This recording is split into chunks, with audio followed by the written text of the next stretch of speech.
Well, hi everyone. Just a very quick tip on Excel today. My name is Laureen Clausen, and I don't know if you've ever set up a pivot table, get it set up the way that you want it, and then maybe months later you need to build a very different spreadsheet, but you want to use the similar format.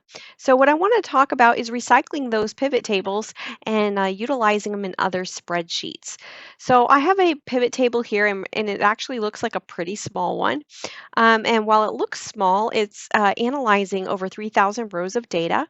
And I want to utilize this in a different spreadsheet, maybe for a different semester, something like that. So I'm going to go ahead and copy that pivot table. And just as you would expect, I'm going to paste it into a new document. Now, what you're seeing here is still containing the data from the previous document. So what I've got to do is I've got to actually disconnect the data source. So from my pivot table, I'll go to Pivot Table Analyze, and smack in the middle here, you'll see Change Data Source.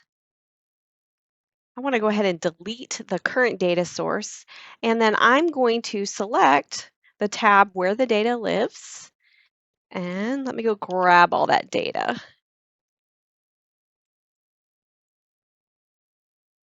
I'll select OK, and now I have my new pivot table. Quick and easy. Thanks for watching.